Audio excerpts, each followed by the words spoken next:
Okay, I think we'll get started. So today we're going to talk about normalizing these Blaschke products. So we know that a Blaschke product can you can do a Möbius transformation before, you can do Möbius transformation after, and so it's often nice to put the zero, put 1 0 at z equals 0, and then we have a further degree of freedom where we can make the value of 1 on the edge of the disk to be, so the Blaschke product with z equals 1 will equal 1. And so that's what we're going to do today.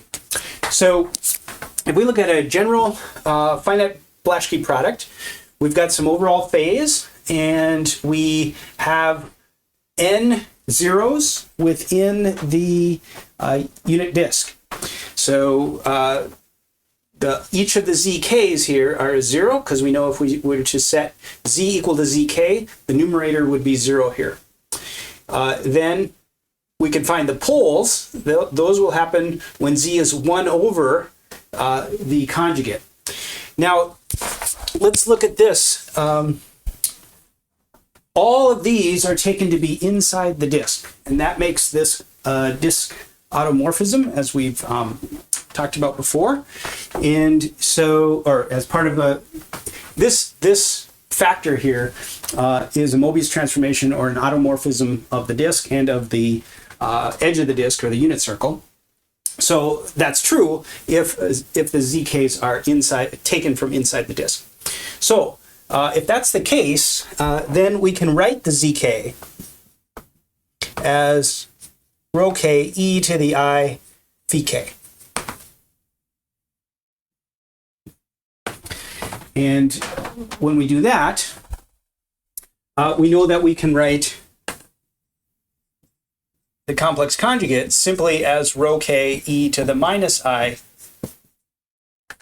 phi k. And so now if we take 1 over this,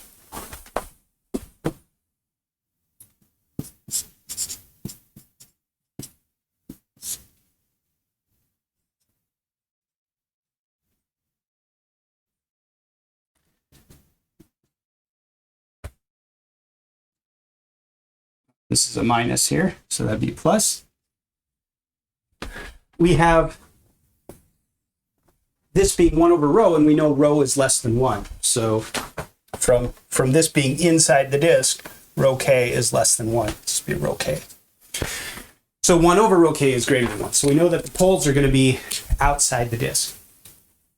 Okay, well, we're going to do this process of normalization, which won't change that. All the zeros will stay inside the disk. They might move around a little bit, and all the poles will stay outside of the disk.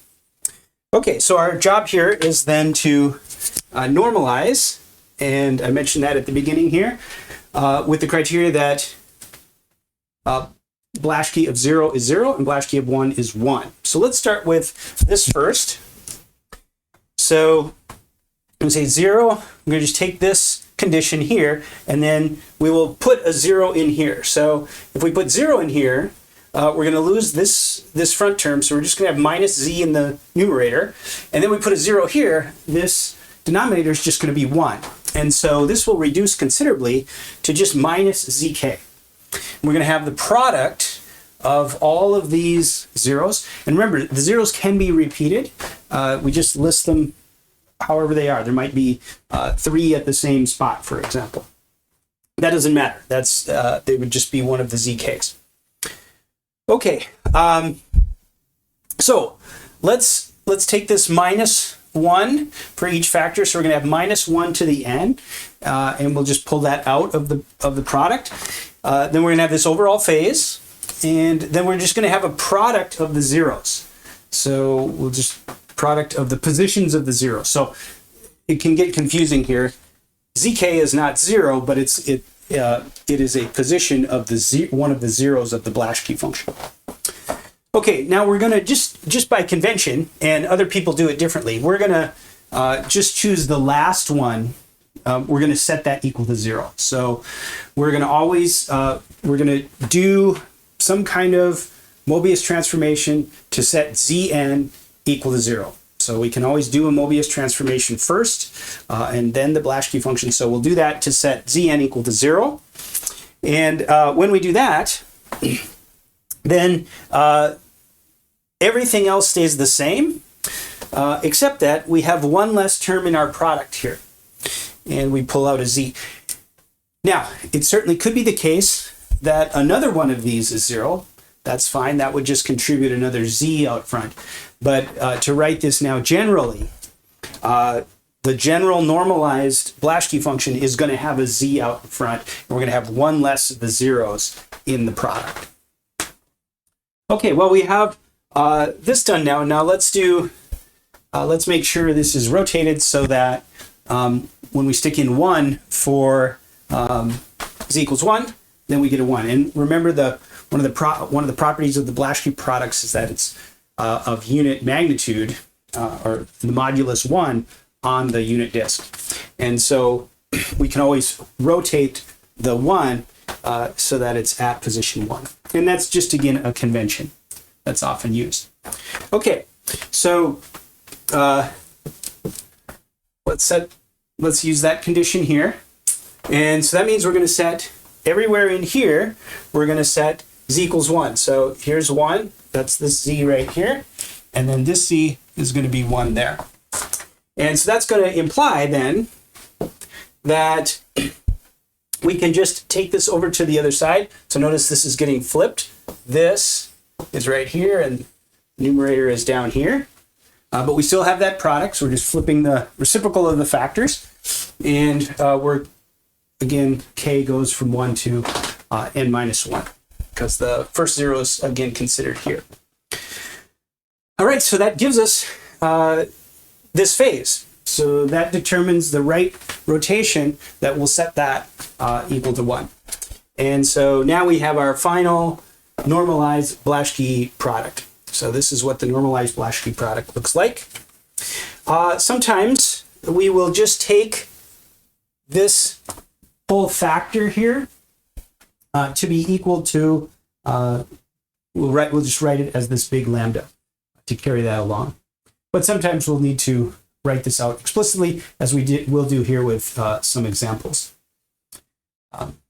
One thing you can try is just convince yourself or confirm for yourself that this has magnitude of 1. So this really is just a phase, as we have up here.